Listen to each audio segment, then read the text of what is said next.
الحمدللہ رب العالمین والصلاة والسلام علی نبینا محمد وعلی آلہ وصحبہ اجمعین، اما بعد۔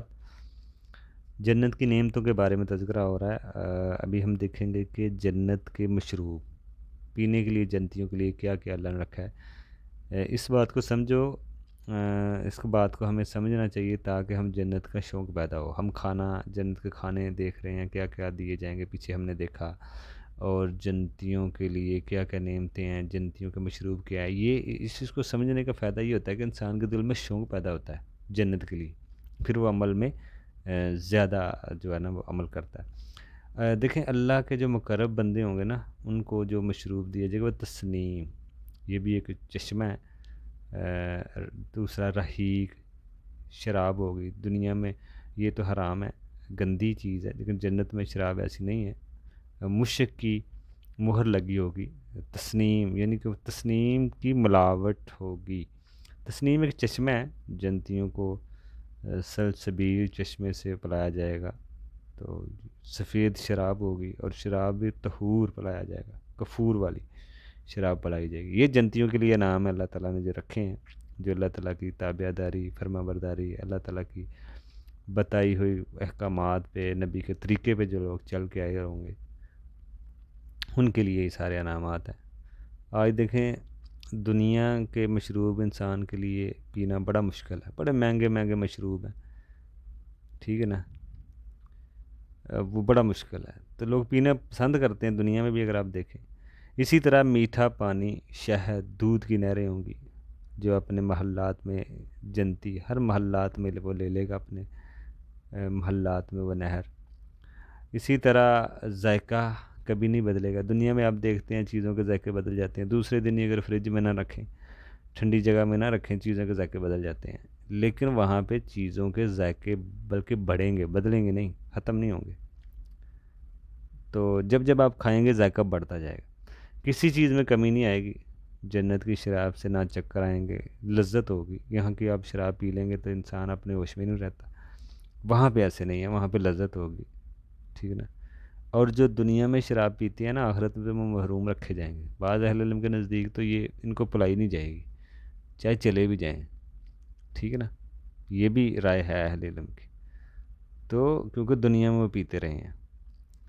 تو یہ ہے کہ جنت کی اگر شراب انسان پینا چاہتا ہے تو پھر دنیا کی گندی جو نشہ آور چیزیں ہیں، اس سے پرہیز کرے۔ اسی طرح اہل جنت کے لیے عورتیں ہیں، جنت میں کوئی بغیر شادی شدہ نہیں رہے گا۔ اللہ نے عورتیں بھی وہاں پہ رکھی ہیں، آدم علیہ السلام سے، یعنی کہ ہوں گی، حضرت آدم علیہ السلام کی جو نسل سے دنیا کی جو 2 بیویاں ہوں گی اہل جنت کی عورتیں۔ باقی اہل جنت میں جو اللہ تعالیٰ نے پیدا کی ہیں وہ ہوں گی، دنیا کی 2 ہوں گی، 70 دوسری ہوں گی۔ تو یہ عورتیں نہایت ہی خوبصورت ہوں گی، حسین ہوں گی، ٹھیک ہے نا۔ اور اگر یہ 70 جوڑے بھی پہنیں گی تو پھر بھی ان کا جسم نظر آئے گا، ٹھیک ہے نا، جسم سے پنڈلی کا گودا نظر آئے گا ان کی، ٹھیک ہے نا۔ جنتی عورتیں اللہ تعالیٰ نے کنواری رکھی ہیں، ہم عمر رکھی ہوں گی، اللہ تعالیٰ نے ان کو نئے سرے سے ان کو پیدا کرے گا۔ جو دنیا کی ہیں، دوسرا یعنی کہ جنتی عورتیں تمام زہری، دنیا کی عورتیں آپ دیکھیں ظاہری باطنی کچھ چیزیں ہوتی ہیں ان کے اندر ناپسند والی، لیکن جو جنتی عورتیں ہیں ان کی تمام ظاہری باطنی گندگی سے وہ پاک ہوں گی۔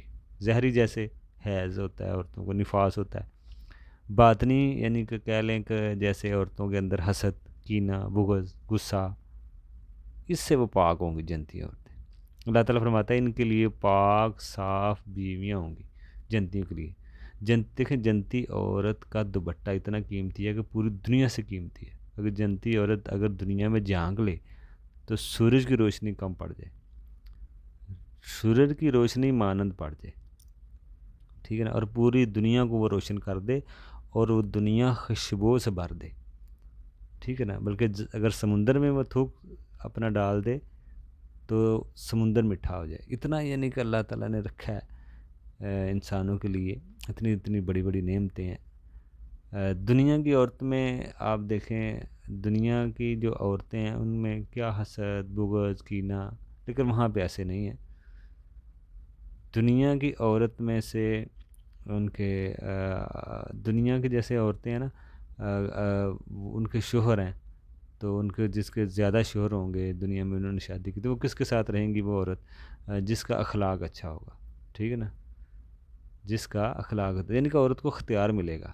جو جیسے دنیا میں کوئی عورت ہے، اس کو اختیار ملے گا، اس کے اگر زیادہ شوہر ہوئے تو اس کو اختیار ملے گا کہ وہ جنت کے ساتھ کس کے رہے گی؟ جس کا اخلاق اچھا ہوگا، یا اور اس عورت کو اختیار دے دیا جائے گا۔ یہ بعض یہ بھی رائے ملتی ہے کہ جو آخری شوہر اگر اس کا جو ہوگا تو وہ بنا ہوگا، وہ اس میں رہے گا۔ اس میں رائے ہیں علماء کی۔ جنت میں دیکھیں مردوں کو حوریں ملیں گی جو جنتیوں کے لیے مخصوص طور پر پیدا کی گئی ہیں۔ یہ آدم علیہ السلام کی جن سے نہیں ہوں گی، جنت کی نعمتیں ہوں گی، جنت میں سے ہی ہوں گی۔ جنت میں اللہ تعالیٰ نے یہ بنائی ہوں گی مخصوص، بڑی بڑی آنکھوں والی ہوں گی، کسی کی طرف وہ دیکھیں گی بھی نہیں، نہ کسی انسان اور نہ جن نے اس کو چھوا ہوگا، ٹھیک ہے نا۔ اور ایسے یہ حوریں ہوں گی جیسے چھپائے ہوئے موتی کی طرح یہ چمک رہی ہوں گی، ٹھیک ہے نا۔ اور یہ ان حوروں سے اللہ تعالیٰ جنتیوں کا نکاح کر دے گا، اور یہ حوریں موتی کے خیموں میں ہوں گے، جن کو نہ کسی انسان نے ہاتھ لگایا ہوگا نہ جن نے۔ تو دیکھیں یہ آج دنیا میں بھی انسان چاہتا ہے کہ اس کی جو بیوی ہے اس کو کسی نے ہاتھ نہ لگایا ہو، یا کسی نے اس کو کسی نے، جیسے دنیا میں ہم کرتے ہیں نا، ایک چیز پسند کرتے ہیں، تو یہ چیز اللہ نے آخرت میں بھی رکھی ہے۔ اللہ تعالیٰ فرماتا ہے قرآن میں، تم میری کون کون سی نعمتوں کو جٹاؤ گے۔ دوسرا کوئی آدمی یہ برداشت نہیں کرتا کہ اس کی بیوی کو کوئی ہاتھ لگائے، تو اور اس سے نہ آدمی شادی کرنا چاہتا تھا۔ ایسا ہی وہاں پہ معاملہ، وہاں پہ کسی کو ان کا ہاتھ نہیں لگایا ہوگا، نہ جن نے نہ انسان نے۔ اللہ تعالیٰ نے ان کو اتنا بنایا، محفوظ بنایا۔ اسی طرح یہ عورتیں اپنے شوہروں کے اعزاز میں ترانے بھی گائیں گی، اشعار اور غزلیں بھی پڑھیں گی، ٹھیک ہے نا۔ اور یہ بڑی حیا والی عورتیں ہوں گی، اپنے شوہروں کے علاوہ کسی اور کی طرف آنکھ اٹھا کر بھی نہیں دیکھیں گی، اتنی یعنی کہ حیا والی ہوں گی۔ تو مزید ہم اس میں آگے بھی دیکھیں گے اور کیا کیا اس میں نعمتیں ہیں۔ اللہ تعالیٰ ہمیں جنت والے اعمال کی توفیق دے۔